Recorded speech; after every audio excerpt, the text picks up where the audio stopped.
तो नमस्कार, स्वागत है आपका फिर से हमारे चैनल पे एक नए वीडियो के साथ फिर हम आज आपके सामने उपस्थित हैं। ये पिछली वीडियो में मैंने आपको बताया था कि टेंस शुरू करने से पहले किन किन चीजों को पढ़ना जरूरी है ताकि हमको टेंस को समझने में कोई कठिनाई नहीं हो। अगर आप उस वीडियो को नहीं देखे हैं तो एक बार देख लीजिए, डिस्क्रिप्शन में हम लिंक दे दिए हैं, आप उस पर क्लिक करके उस वीडियो को देख ले ताकि आपको यहाँ पे समझने में कोई कठिनाई नहीं होगी। तो ये अब आज हम टेंस शुरू कर रहे हैं और बहुत ही सिस्टमैटिक ढंग से हर टेंस को पढ़ते हुए समझते हुए चलेंगे जहां पे कि हमको कोई कठिनाई नहीं हो। टेंस अंग्रेजी ग्रामर का सबसे महत्वपूर्ण चैप्टर है। अगर टेंस को हम नहीं समझेंगे तो अंग्रेजी ग्रामर के किसी चैप्टर को ठीक ढंग से नहीं समझ सकते हैं। और अगर टेंस को समझ लेते हैं और टेंस के साथ जो अगला चैप्टर हम बताएंगे वॉइस और नरेशन, ये तीन ऐसे चैप्टर हैं अंग्रेजी ग्रामर के कि अगर इन तीन चैप्टर को आप सही ढंग से समझ लेते हैं तो अंग्रेजी में आपको बहुत ज्यादा दिक्कतें नहीं आएगी। यद्यपि सारे चैप्टर को पढ़ना जरूरी होता है, जैसा कि हम जानते हैं कि ग्रामर का काम ही यही है कि किसी भी लैंग्वेज का वो ग्रामर हो वो हमें शुद्ध शुद्ध बोलना, शुद्ध शुद्ध लिखना और शुद्ध शुद्ध पढ़ना सिखाता है। तो जब तक हम सारे ग्रामर के चैप्टर्स को नहीं पढ़ेंगे तब तक कुछ न कुछ चीजें हमारे अंदर कमी रह जाएगी और वो त्रुटियां संभव है वहां पे। तो लेकिन ये तीन जो चैप्टर ऐसे हैं, टेंस, वॉइस और नरेशन, जिसको अगर हम अच्छी तरह समझ लेते हैं तो कम्युनिकेट हम किसी को कर सकते हैं। यद्यपि हम गलत बोलेंगे लेकिन सामने वाला जो समझने वाला है वो हमारी बात को समझ लेगा और दूसरे वाले जो सामने वाला व्यक्ति है वो भी जो बोलेगा हम उसको समझ लेंगे। अगर इन तीन चीजों पे बेहतर पकड़ है, बेहतर समझ है तो ये हम ये बता रहे हैं कि ये कितना इंपॉर्टेंट चैप्टर है। तो इसको समझने के बाद ही आगे हम कुछ समझ सकते हैं। वॉइस, नरेशन और बाकी जितने चीजें हैं सब इसी पे डिपेंड करता है, इसलिए ये बहुत महत्वपूर्ण चैप्टर है और इसको हम सिस्टमेटिक ढंग से एक एक करके समझेंगे कि एक हिंदी भाषी को अंग्रेजी सीखने में क्या प्रॉब्लम आता है और वो टेंस के माध्यम से उसका कैसा सॉल्यूशन प्राप्त कर सकता है। अगर उस चीजों को समझता है तो कैसे वो सही ढंग से ट्रांसलेट कर सकता है चीजों को हिंदी अनुवाद से अंग्रेजी अनुवाद बनाने में, उसको काफी सहूलियत मिलेगी। तो आप इसको बहुत ही सीरियसली लीजिए, इसको काफी गंभीरता से इस चीज को समझिए। अगर आपको एक बार में समझ में नहीं आ रहा हो तो दूसरी तीसरी बार भी देखिए, और अगर इसके बाद भी समझ में नहीं आ रहा तो आप कमेंट करके जरूर हमारे कमेंट बॉक्स में जाकर के आप कमेंट कीजिए कि क्या चीजें समझ में नहीं आई है। हम उसको एक एक कमेंट को पढ़ेंगे और जरूरत पड़ी तो हम उस पर फिर से उसका क्लैरिफिकेशन करेंगे, उस पर हम फिर से वीडियो बनाएंगे और आपको हम समझाएंगे, क्योंकि इस चैनल का ये यही मोटो है, यही उसका मोटिव है कि आप हर चीज को बारीकी से समझे और हम वहां से शुरू करते हैं जहां पे आप हैं, हम आपके लेवल से शुरू करते हैं। इसलिए आप मुझे अपनी समस्याओं से अवगत करवाइएगा कि आप कहाँ नहीं समझ पा रहे हैं। तो चलिए इसको शुरू करते हैं। तो शुरू करने से पहले सबसे पहले इस चीजों को समझ लीजिए कि टेंस है क्या, टेंस किसको कहते हैं, और दूसरा एक जो टाइम होता है, इन दोनों में क्या डिफरेंस है। क्या टेंस ही टाइम है? बच्चों से पूछेंगे तो बोलेगा कि टेंस काल को कहते हैं, काल समय को कहते हैं, तो उस हिसाब से टेंस और टाइम दोनों एक ही चीज हो गया। लेकिन ऐसा नहीं है। टाइम और टेंस नाम का एक चैप्टर है अंग्रेजी ग्रामर में जो बिल्कुल दोनों को स्पष्ट ढंग से समझाता है कि टाइम और टेंस में क्या संबंध है, टाइम और टेंस क्या है संबंध। हम इसको भी देखते हैं कि प्रेजेंट टेंस, पास्ट टेंस और फ्यूचर टेंस तीन प्रकार के होते हैं और ये भी किसी न किसी रूप से समय से जुड़ा हुआ है, ठीक है। लेकिन ये आवश्यक नहीं है कि जो टेंस है प्रेजेंट टेंस में है तो वो प्रेजेंट टाइम को ही इंडिकेट करे। अगर टेंस पास्ट टेंस का है तो वो पास्ट टाइम को ही इंडिकेट कर रहा हो, या फिर जो टेंस फ्यूचर टेंस का है वो फ्यूचर टाइम को ही इंडिकेट कर रहा हो, ये आवश्यक नहीं है। यद्यपि वो जिस टेंस के होते हैं प्रेजेंट, पास्ट या फ्यूचर, वो डेफिनेटली उससे वो जुड़ा हुआ है, लेकिन ये आवश्यक नहीं है कि वो उसी टाइम को इंडिकेट करता है। प्रेजेंट वाले जो टेंस होते हैं वो भी प्रेजेंट के साथ साथ पास्ट और फ्यूचर को भी इंडिकेट करता है। जब हम टाइम एंड टेंस चैप्टर को पढ़ेंगे तो इसको डिटेल से समझेंगे। तो टेंस है क्या? टेंस सिंपल, इसका जो संबंध है क्रिया के फॉर्म से है और क्रिया के फॉर्म 12 होते हैं। सहूलियत के लिए ये 12 भागों में इसको डिवाइड किया गया है, तो इसको हम समझेंगे कैसे। मोटे तौर पर ये प्रेजेंट, ये जो टेंस है वो 3 भागों में बटा होता है। प्रेजेंट टेंस, अवगत है आप, पास्ट टेंस और फ्यूचर टेंस। प्रेजेंट का मतलब होता है कि जो अभी चल रहा है, और पास्ट का मतलब जो बीत चुका है, जो भूतकाल हो चुका है, जो क्रियाएं समाप्त हो चुकी है, और फ्यूचर का संबंध जो आने वाली घटनाएं हैं, आने वाला जो एक्शन है होने वाला, उससे उसका संबंध होता है। फिर आगे इसको डिवाइड किया गया, इसके भी 4 भेद होते हैं, इसके भी 4 होते हैं और इसके भी 4 होते हैं, कुल 12 होते हैं। तो इस तरह से टेंस के कुल जो है 12 पार्ट हो गए, 12 भेद हो गए, है ना, 12 टाइप्स हो गए, ठीक है। और अगर हम एक को समझ लेते हैं तो सबका नाम वैसा ही है, सिर्फ आगे में उसको प्रेजेंट को हटा करके पास्ट कर देंगे, पास्ट को हटा कर फ्यूचर कर देंगे, बाकी सबका नाम एक ही जैसा। तो अगर एक टेंस को आप समझ लेते हैं और चारों भेद को, तो आगे जो दोनों टेंस है उसको भी समझने में कोई कठिनाई आपको नहीं होगी, ठीक है। और अगर एक टेंस के पैटर्न को समझ लेते हैं कि एक टेंस कोई भी एक समझ लेते हैं, तो जहां भी कोई भी दिक्कतें आएगी आपको फर्स्ट टेंस में ही समझने में दिक्कतें आएगी, उसके बाद के टेंस में आपको उतनी समस्याएं नहीं आएगी। तो यहाँ पे बहुत फोकस करके समझना है इसको कि ये मतलब इसमें क्या क्या चीज हम पढ़ रहे हैं, क्या क्या चीज देख रहे हैं, ये क्या चीज है और ये किस तरीके से इसका अनुवाद में इसका क्या रोल है, इसको देखना है, ठीक है। तो प्रेजेंट टेंस के जो 4 भेद होते हैं, इसको पहले को कहते हैं प्रेजेंट इंडेफिनिट टेंस, इसको सिंपल प्रेजेंट भी कहते हैं। उसी तरह जो पास्ट वाले आएंगे उसको बोलेंगे पास्ट इंडेफिनिट या सिंपल पास्ट। दूसरे जो है प्रेजेंट कंटिन्यूअस टेंस, या फिर इसको प्रेजेंट इम्परफेक्ट बोलते हैं, और प्रेजेंट प्रोग्रेसिव टेंस। ये तीन नाम इसके हैं और तीनों एक ही घटना को इंडिकेट करता है, एक मतलब चीज को इंडिकेट करता है कि उस समय जो है एक्शन जो है प्रोग्रेस में है, चल रहा है, कंटिन्यू है, ठीक है। या इम्परफेक्ट है जो पूरा नहीं हुआ, जो चल रहा है वो पूरा नहीं हो रहा है, ठीक है। और तीसरा है प्रेजेंट परफेक्ट टेंस और चौथा प्रेजेंट परफेक्ट कंटिन्यूअस टेंस। अब इन टेंस में हम आगे क्या पढ़ने वाले हैं, सबसे पहले इस चीज को समझिए कि जो हिंदी भाषी होते हैं हम लोग, तो वो अंग्रेजी में हमें क्या दिक्कतें आती है और किस तरीके से हम अंग्रेजी को हिंदी से अंग्रेजी सीखते हैं। तो जब भी हमें किसी चीज को समझना होता है या बोलना होता है या लिखना होता है, तो सबसे पहले हम उसको हिंदी में लिखते हैं और उसके बाद उसका अंग्रेजी में अनुवाद करते हैं, अंग्रेजी में ट्रांसलेशन करते हैं। और अंग्रेजी ग्रामर के हिसाब से, टेंस के हिसाब से, प्रत्येक जो 12 टेंस की चर्चा हम यहाँ पे कर रहे हैं, वो 12 टेंस का अलग स्ट्रक्चर है, अलग फॉर्म है, उसके हर का बनाने का, अनुवाद करने का अलग अलग नियम है कि हमको जो एक टेंस है उसका स्ट्रक्चर अलग है अंग्रेजी में, दूसरा टेंस है उसका स्ट्रक्चर अलग है। तो जब तक हम ये नहीं समझेंगे कि जो हिंदी का वाक्य दिया हुआ है वो किस टेंस का है, तब तक हम उसका सही ढंग से अनुवाद नहीं कर सकते हैं। तो सबसे ज्यादा जरूरी चीज है क्या, कि जो हिंदी का वाक्य है उसको समझना है कि ये किस टेंस में आएगा, किस टेंस का ये हिस्सा है। तो सबसे पहले उसको आइडेंटिफाई करेंगे कि किस टेंस का है, और उसके बाद जब एक बार आइडेंटिफाई हो जाएगा वो, तो फिर हम उसको उसके स्ट्रक्चर पे अंग्रेजी में अनुवाद करेंगे। तो ये प्रत्येक टेंस में हम इन्हीं 2 चीजों को देखेंगे कि जो हिंदी का वाक्य दिया हुआ है वो किस टेंस का है, और उसके बाद फिर उसको हम किस तरीके से उसका अनुवाद करेंगे। इन 2 चीजों को समझते चलेंगे तो फिर आगे कहीं कोई दिक्कतें नहीं आएगी। तो चलिए सबसे पहला आज हम अभी शुरू करेंगे सिंपल प्रेजेंट या प्रेजेंट इंडेफिनिट टेंस की, और उसके दोनों चीजों को समझेंगे, उसके बाद फिर आगे बात करेंगे। इसमें 12 टेंस में हम यही 2 चीज को समझेंगे कि इसको पहचानेंगे कैसे और फिर उसका अनुवाद कैसे करेंगे, ठीक है। और प्रत्येक टेंस का अपना हेल्पिंग वर्ब होता है, उसके हेल्पिंग वर्ब को पहचानना है और उसका कैसे यूज होता है, क्या यूज होता है, सब हम डिटेल से इसमें देखेंगे। तो चलिए आइए हम देखते हैं। देखिए जो पहला टेंस है सिंपल प्रेजेंट टेंस या प्रेजेंट इंडेफिनिट टेंस जिसको बोलते हैं, जिस क्रिया के अंत में, ये जिस हिंदी वाक्य के अंत में, हिंदी वाक्य के अंत में क्रिया ही होता है, क्योंकि हिंदी में पहले सब्जेक्ट होता है, ऑब्जेक्ट होता है, क्रिया बाद में होता है। तो जिस हिंदी क्रिया के अंत में, जिस हिंदी वाक्य के अंत में ताहे, तीहे, तेहे, ताहू रहे इत्यादि रहे, वो सिंपल प्रेजेंट का वाक्य होगा। तो जितनी बार हो टेंस सब में ऐसा ही बोलेंगे हम, जिस क्रिया के अंत में। तो ये बार बार इस चीज का रिपीटेशन होगा, इसलिए हम यहाँ पे इसका जिक्र नहीं करेंगे, हम इस चीज को नहीं लिखेंगे, सीधा उसका जो आइडेंटिफिकेशन का जो साइन है, जो पहचान है, हम वो लिखेंगे यहाँ पे। तो ता है, ती है, ते है, आप समझ जाइएगा कि जिस क्रिया के अंत में ता है, ती है, ते है, या दूसरे जो साइन बताएंगे हम दूसरे टेंस में, उसको इसी तरह समझ लेना है। तो जहां भी रहेगा ये वो सिंपल प्रेजेंट का वाक्य होगा, इसमें कोई कंफ्यूजन नहीं है।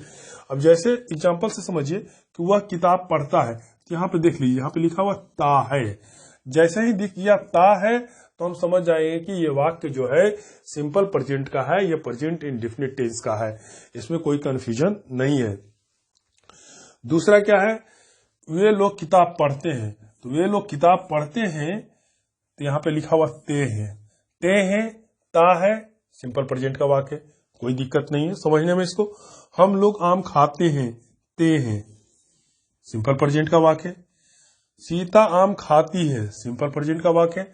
तो सबसे पहले प्रत्येक टेंस में यही समझना है कि जो हिंदी का वाक्य दिया हुआ है वो किस टेंस का है, ये पहचानना है। तो पहचानने का नियम एकदम बिल्कुल स्पष्ट दिमाग में रखना है, इसको रट जाना है, ठीक है। और उसके बाद दूसरा जो स्टेज आता है, जब पहचान लिए तब उसका क्या करेंगे, उसको अनुवाद करेंगे, अंग्रेजी में अनुवाद करेंगे। तो अनुवाद कैसे करेंगे कि प्रत्येक टेंस का स्ट्रक्चर, उसको बनाने का नियम अलग है। वो नियम क्या है, यहाँ पे हम इसको देख लेते हैं कि अनुवाद का नियम क्या है। सिंपल प्रेजेंट में अनुवाद कैसे करते हैं, तो अनुवाद इसको करते हैं, सबसे पहले सब्जेक्ट लिखते हैं और उसके बाद V1 या V5 लिखते हैं और उसके बाद ऑब्जेक्ट लिखते हैं। आप ये देख लीजिए हमेशा कि ये अब पहले भी इसके वीडियो वाला में हम बात कर चुके हैं कि अंग्रेजी का स्ट्रक्चर सब्जेक्ट वर्ब ऑब्जेक्ट से बनता है, ठीक है। तो ये तो हमेशा अपना पोजीशन यही रखेगा और ये अपना पोजीशन यही रहेगा। ये वर्ब का जो रूप है यही बदलेगा। जैसा कि हमने बता दिया था आपको कि टेंस जो है वर्ब का फॉर्म है ना, वर्ब का फॉर्म है और ये फॉर्म 12 है। तो यही वाला जो वर्ब का फॉर्म है प्रत्येक टेंस में यही वाला हिस्सा बदलेगा। ये वाला जो हिस्सा दिख रहा है ये यहाँ बदलते रहेगा कुछ न कुछ, और इसका पोजीशन यही रहेगा, एक सब वर्ब के पहले और एक वर्ब के बाद, ठीक है। तो अब यहाँ पे लिखा हुआ V1 और यहाँ लिखा हुआ V5, इस चीज को समझ लीजिए कि V1 क्या है और V5 क्या है। अंग्रेजी ग्रामर में जब हम आगे पढ़ेंगे तो उसका एक चैप्टर है subject verb agreement. Subject verb agreement में क्या पढ़ते हैं हम, सब्जेक्ट वर्ब एग्रीमेंट में जो उसका जो मेन कंसेप्ट है वो ये है कि अंग्रेजी के वाक्यों में अगर उसका सब्जेक्ट सिंगुलर है तो वर्ब सिंगुलर लगेगा और उसका अगर सब्जेक्ट प्लूरल है तो वर्ब प्लूरल लगेगा। बस ये कंसेप्ट है सब्जेक्ट वर्ब एग्रीमेंट के चैप्टर में। जब उसको पढ़ाएंगे तो उसको डिटेल से पढ़ेंगे।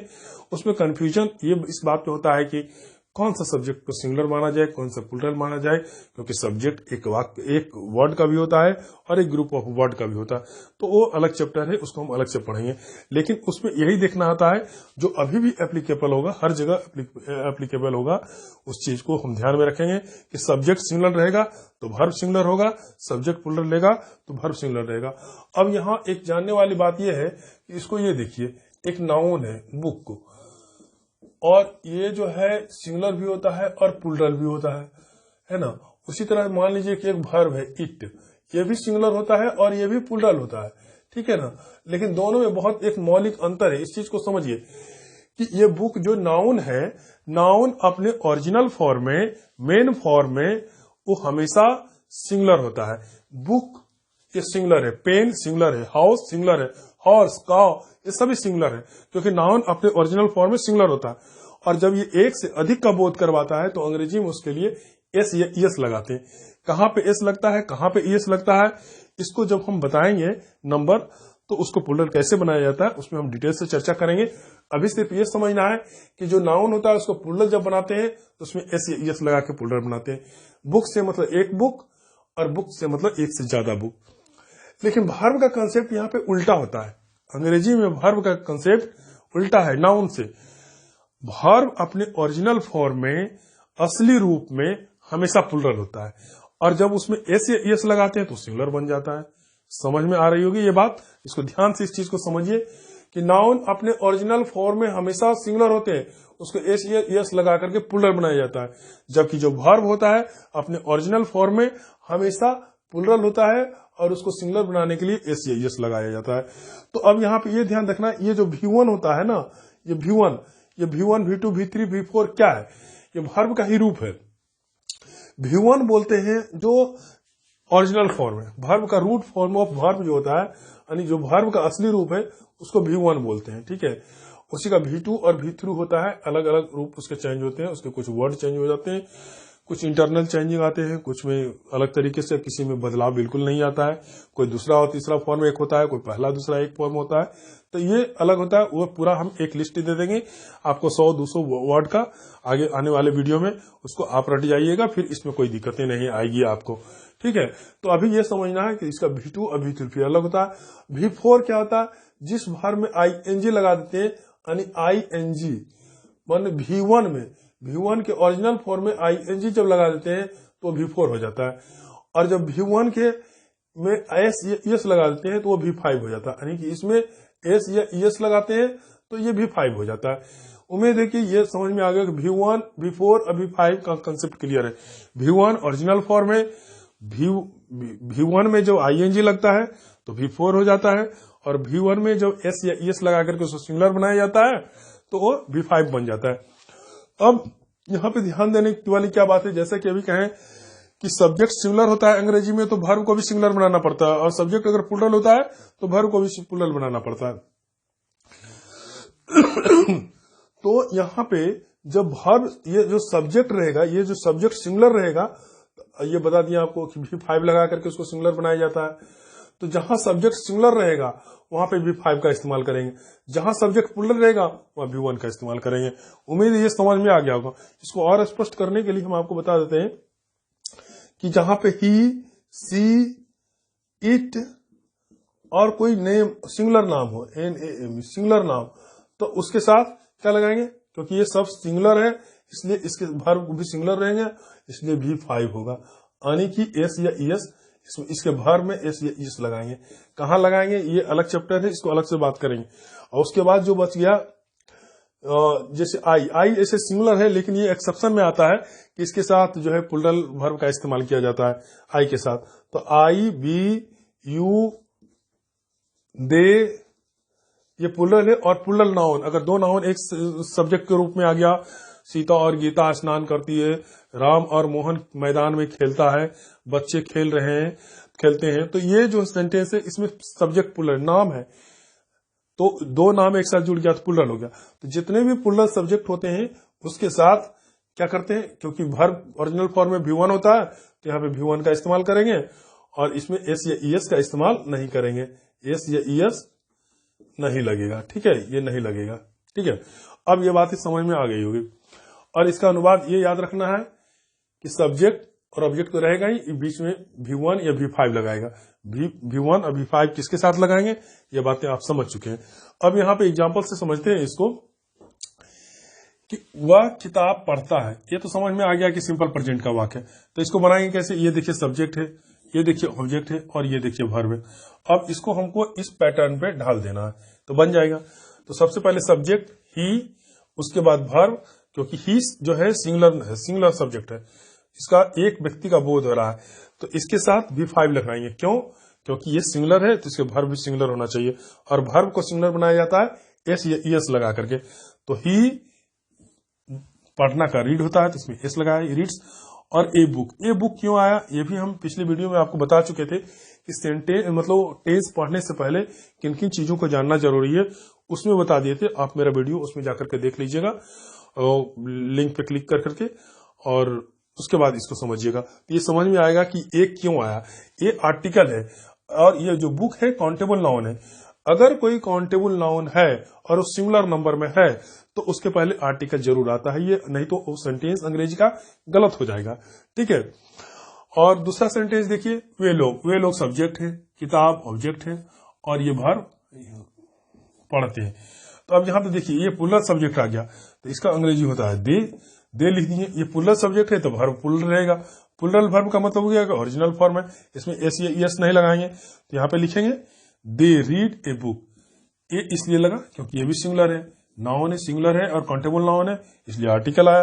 तीसरा सेंटेंस को आप देखें, हम लोग आम खाते हैं, तो हम लोग प्लूरल है, तो इसको देखिए बी लिखें।